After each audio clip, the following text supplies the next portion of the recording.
Ah, ça y est, Marvel est enfin de retour au cinéma. Je suppose qu'ils reviennent avec un projet juste dingue. J'ai trop hâte de voir le film qu'ils nous ont réservé.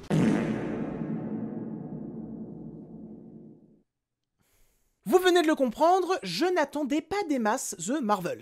Parce que faut le dire, la promo était pas dingue. Déjà parce que les trailers, pour une fois chez Marvel, n'étaient vraiment pas folichons. Pourquoi je dis pour une fois? Parce que généralement je suis très sensible aux trailers des films du MCU. Mais en plus de ça, eh bien la promotion du film n'a pas du tout été aidée par la grève. Alors, je tiens à le dire tout de suite, personnellement je soutiens cette grève. Il faut soutenir cette grève, c'est important. Mais cette grève n'a pas aidé la promotion de The Marvels. Et puis je vais être honnête, les personnages présents dans The Marvels, même s'il y en a certains que j'aime bien, c'est pas les persos qui m'intéressent le plus dans le MCU. Et puis pour voir The Marvels, fallait avoir vu Captain Marvel, WandaVision, Miss Marvel et Secret Invasion. Je sais pas, Marvel, est-ce que vous vous êtes... Est-ce que... On démarre cette critique, je ne sais plus du tout parler, c'est nickel. Marvel, avez-vous vraiment cru que tout le monde, avant d'aller voir The Marvels, allait rattraper tout ce qu'il y a à rattraper pour comprendre ce film? Je serais à votre place, franchement, je serais pas confiant. Je serais pas confiant. Donc voilà, The Marvels, c'est une énorme galère de promo et c'est une énorme galère tout court, ce film, en fait. The Marvels, qui est réalisé par nul autre que Nia DaCosta, qui a également réalisé le dernier film Candyman. Je l'ai pas vu, certains m'ont dit que c'était bien, certains m'ont dit que c'était nul.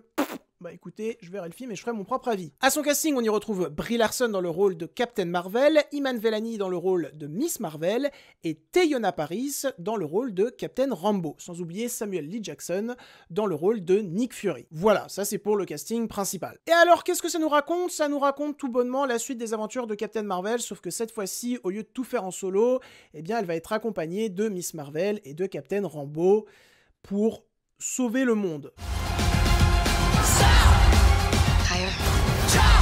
Further. Faster.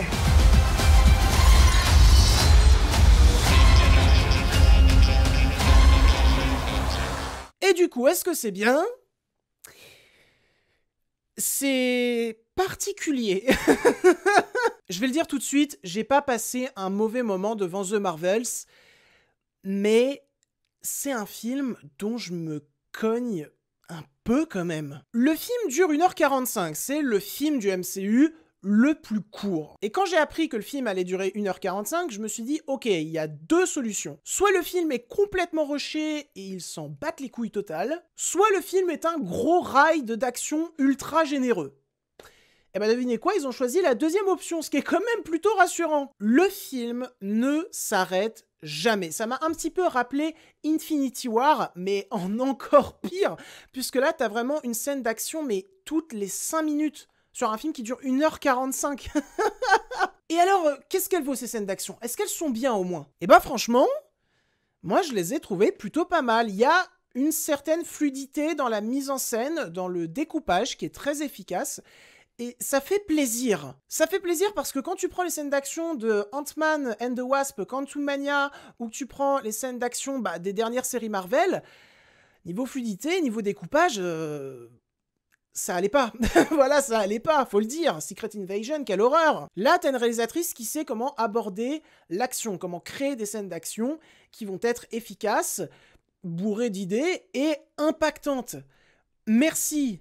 C'est cool, parce que pour un film à 250 millions, c'est un peu ce qu'on attend. Par exemple, à un moment, il y a le personnage de Miss Marvel qui va se battre avec un foulard. Voilà.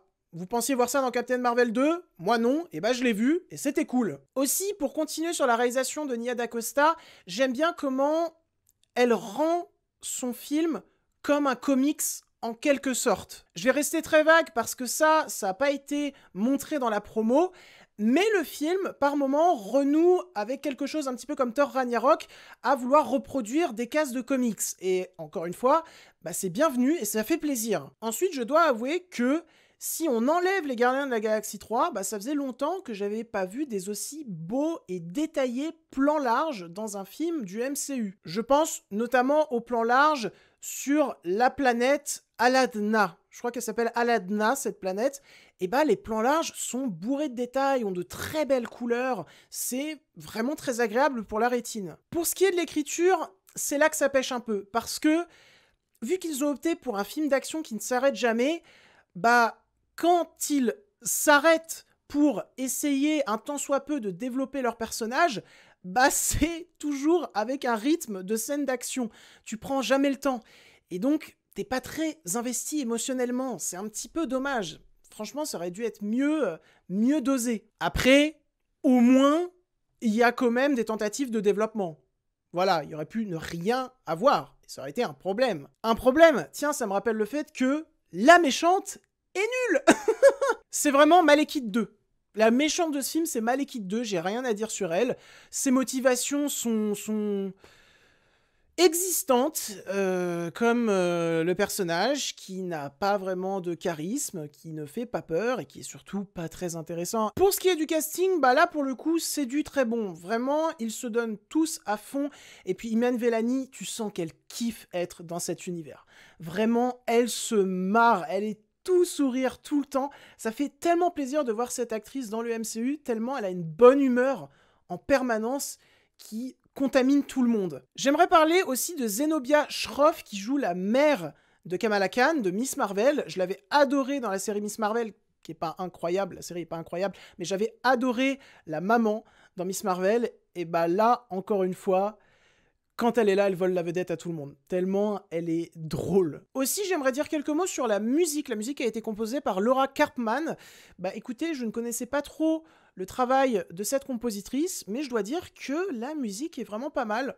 Encore une fois, vous commencez à me connaître, moi j'adore quand il y a des chœurs dans les morceaux. Et là, il y a pas mal de chœurs, un peu en mode...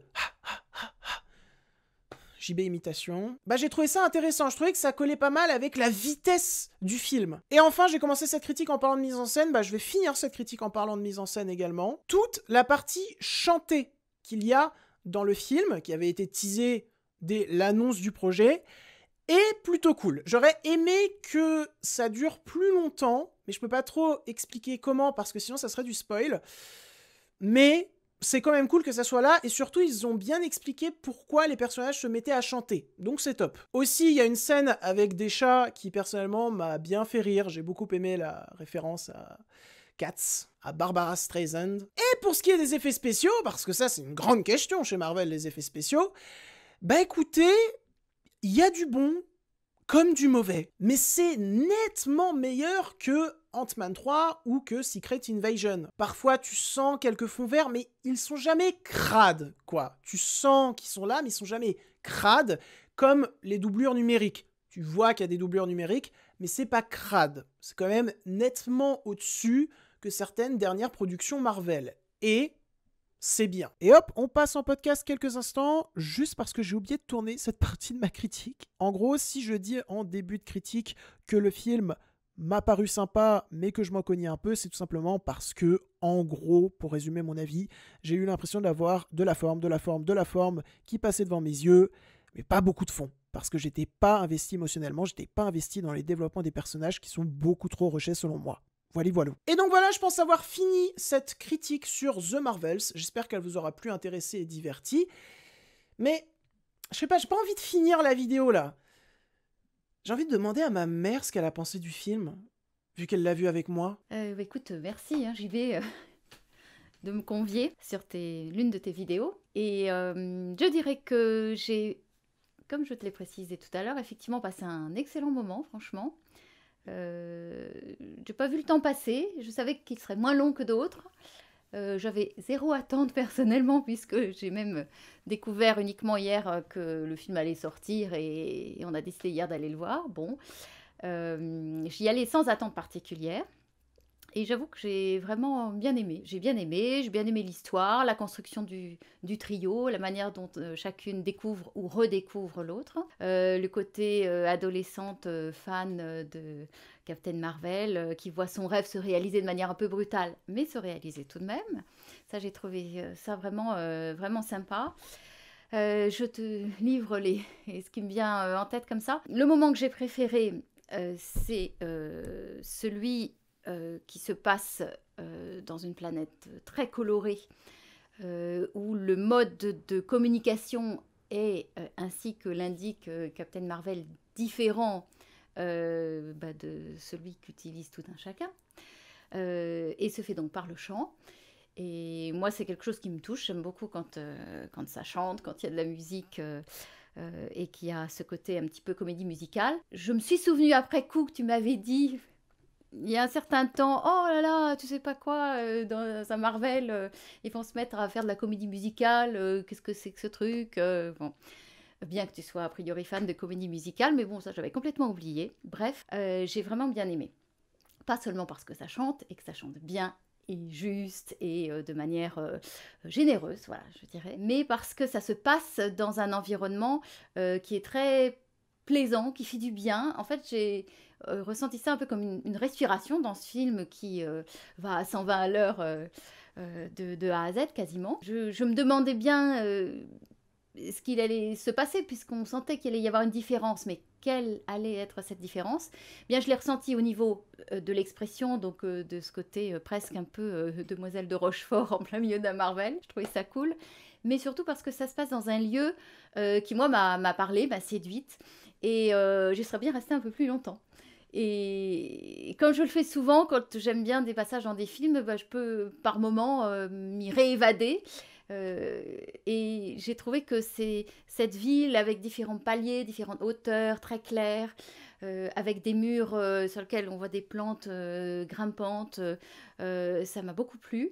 J'ai même apprécié particulièrement le plan large, donc qui permettait d'englober vraiment, de prendre la mesure de cette belle cité, de cette belle planète. Et je me suis amusée au moment où il y a une scène de combat à moins regarder la scène de combat, mais à aller voir le décor derrière, et j'ai remarqué des poteries qui étaient bien agencées. Je me suis demandé ce qu'il allait advenir de ces petites poteries d'ailleurs, mais j'ai trouvé que c'était oui, original, bon enfant.